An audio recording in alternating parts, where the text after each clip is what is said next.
غالبا د ربیع الاول میاشته وه او 12مه ورځ وه.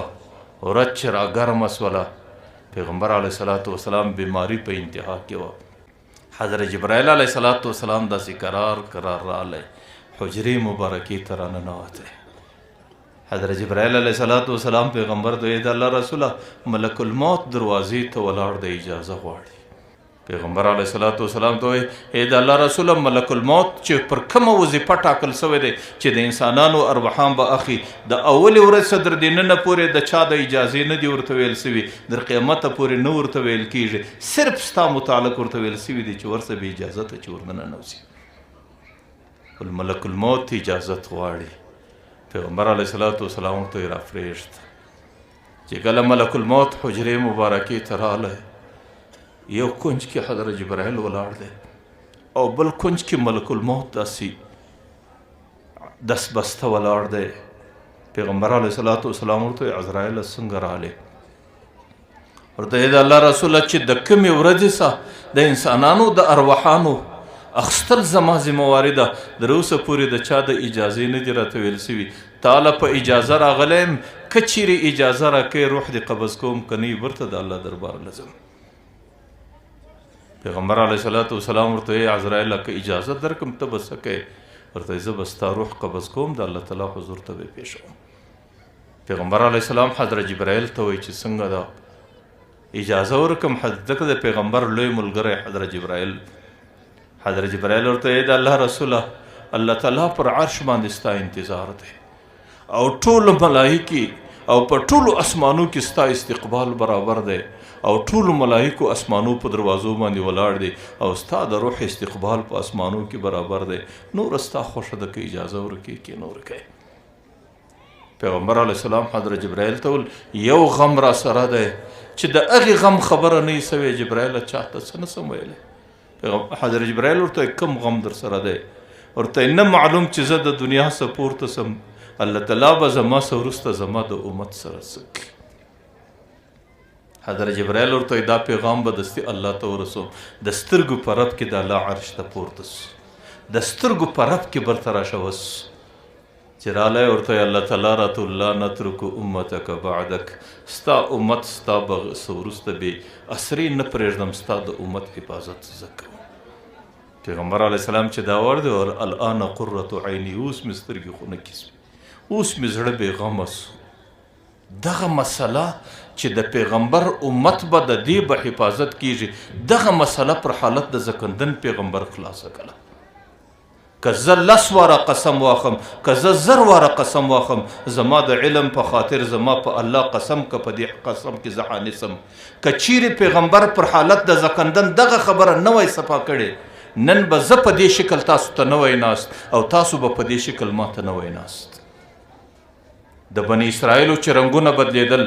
یا په بیزوګیانو بدلیدل، یا په خنزیرانو بدلیدل، یا د اسمانه سره ډبرې پر ورېدې، یا په مځکه باندې ننوتل، یا په صاعقه او په پیلبو باندې تباه کېدل، هغو څه کول؟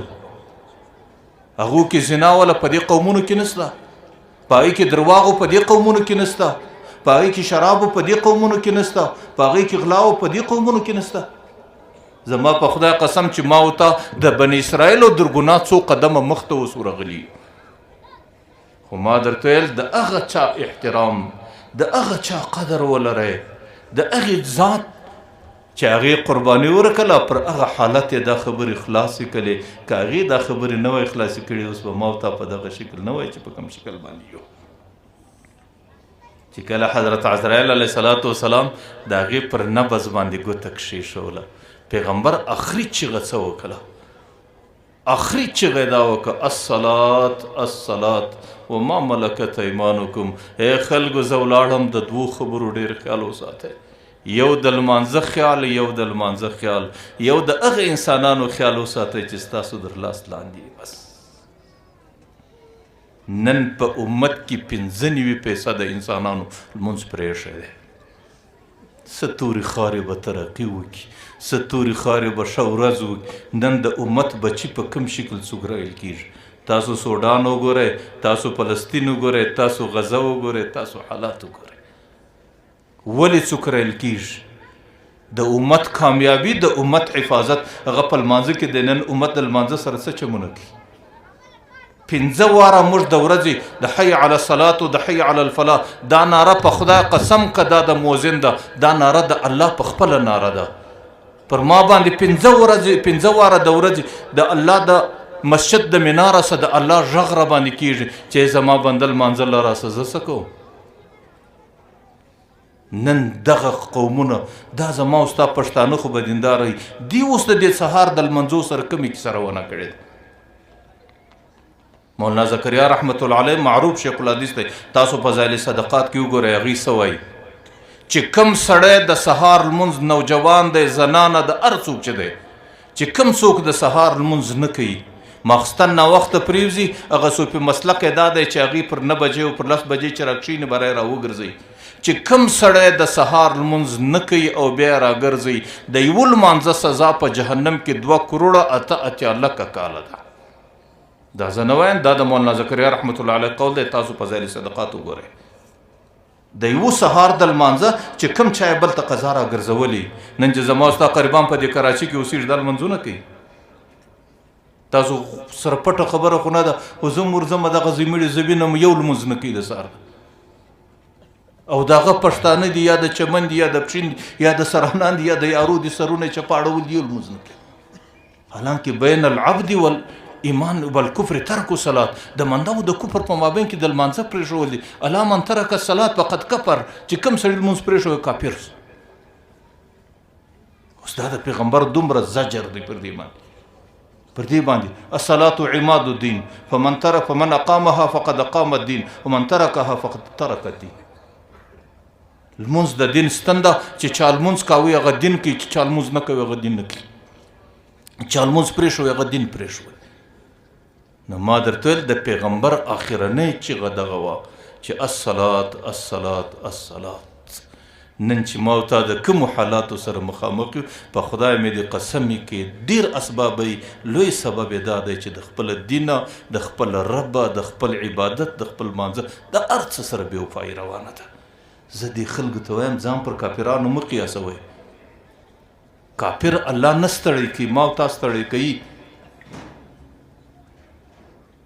کافر خو د دین په مدرسه کې داخله نه ده کړې ما او تا خو یار داخله وکړه بیا نه چلیږي ما او تا یار د غلامۍ توق و غاړه ته واچوي اوس د بادار پر رایه نه چلیږي غلام چې د بادار پر رایه نه چلیږي بادار څه ورسره کوي